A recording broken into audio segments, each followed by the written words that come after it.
নমস্কার বন্ধুরা, আবার একটা নতুন রেসিপি নিয়ে চলে এসেছি। আজকে শেখাবো ফুলকপি আলুর রসার রেসিপি।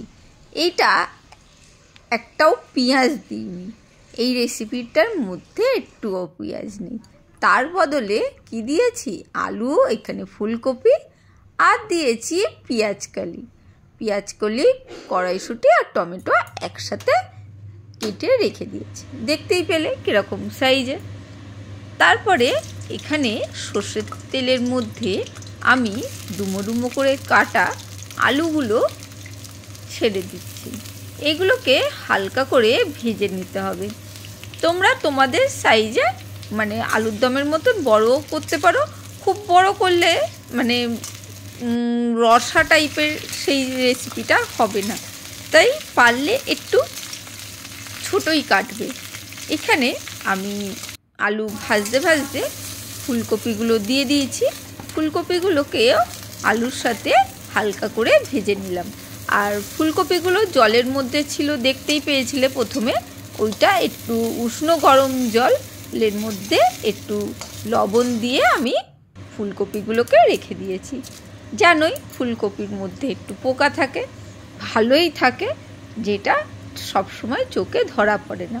সেই জন্যে অবশ্যই একটু গরম জলের মধ্যে লবণ দিয়ে ফুলকপিগুলো কেটে 15 মিনিট তো রেখে দেবেই। চলো, ভেজে তুলে নিয়েছি। এখানে দিয়ে দিলাম জিরে আর শুকনো লঙ্কা আর তেজপাতা ফোড়ন দিয়ে আমি হালকা ভেজে ওই টমেটো, কড়াইশুঁটি আর পেঁয়াজকলি, বেশ অনেকটা পেঁয়াজকলি দিয়ে দিয়েছি। টমেটোর মাঝখানে যে বীজগুলো থাকে সেইগুলো ছাড়িয়ে ফেলে দিয়েছি। হালকা করে নাড়াচাড়া করার পর এখানে কাঁচা লঙ্কা, রসুন আর আদা পেস্ট দিয়ে দিলাম। নিরামিষ হচ্ছে না, পেঁয়াজকলি দিয়েছি সেহেতু এখানে আমি রসুন ব্যবহার করেছি। পেঁয়াজকলি পেঁয়াজেরই অংশ, সেই জন্যে নিরামিষ তো বলা চলে না। চলো, এর মধ্যে একটু লবণ দিয়ে ভালো করে সুন্দরভাবে ভেজে নিচ্ছি। হ্যাঁ, সে তর্ক বিতর্ক অনেক আছে, পেঁয়াজ নিরামিষ না আমি, অনেকে খায় অনেকে খায় না, সেই হিসাবে আমি বললাম। চলো, এখানে আমি হলুদ গুঁড়োটা দিয়ে দিয়েছি, সেটা দিয়েও ভালো করে মশলাটা কষে নিচ্ছি। এর মধ্যে আমি আলু আর ফুলকপিটা ভেজে রাখা আলু আর ফুলকপিটা দিয়ে দিলাম। দিয়ে সেটার সাথে একেবারে মশলাটা আরও কিছুক্ষণ ভালো করে কষিয়ে নিলাম।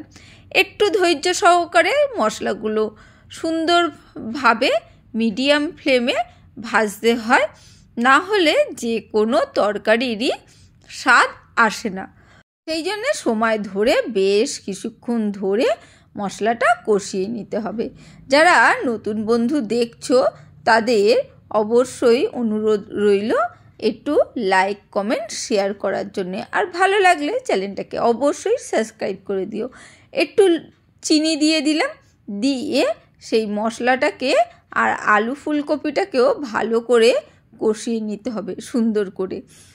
গ্যাসের ফ্লেমটা অবশ্যই মিডিয়াম ফ্লেম রেখে মশলাটা কষাতে হবে। আর এখানে আমি একটু গরম মশলার গুঁড়ো দিয়ে দিচ্ছি, একদম গুঁড়ো গরম মশলা না। আমি এবারে গরম মশলাটা একটু দানা দানা রেখে দিয়েছি। সেই গরম মশলা গুঁড়োটা দিয়ে সুন্দরভাবে মশলাটা কষিয়ে নিতে হবে। যে দানা দানা গরম মশলাগুলো থাকে, যখন পেস্ট হয় না বা এইভাবে দানা দানা করে রাখবে, তখন মশলা কষার সময় অবশ্যই এইটাকে দেবে, গরম মশলা। এখানে আমি কিছুটা কসুরি মেথি হাত দিয়ে গুঁড়ো করে এর মধ্যে দিয়ে দিয়েছি। এমনি ভাজিনি, তার সাথে মিশিয়ে ভালো করে কষিয়ে নিয়ে আমি হালকা একটু গরম জল এর মধ্যে দেবো। দিয়ে অবশ্যই অপেক্ষা করতে হবে আলু ফুলকপি সব সেদ্ধ হওয়ার জন্যে। সুন্দরভাবে কষানো হয়েছে বলে অলরেডি খুব সুন্দর গন্ধ ছাড়তে শুরু করে দিয়েছে। চাপা দিয়ে রেখে তারপরে কিছুক্ষণ পর খুলে আলু ফুলকপি সেদ্ধ হলে ব্যাস নামিয়ে ফেলতে হবে আলু ফুলকপির রসার রেসিপি। ভালো লাগলে লাইক কমেন্ট শেয়ার করতে ভুলো না। যারা নতুন বন্ধু আছে সাবস্ক্রাইব করো, পুরনো বন্ধুরা তো অবশ্যই কমেন্ট করে জানিও আজকের রেসিপিটা কেমন লাগলো।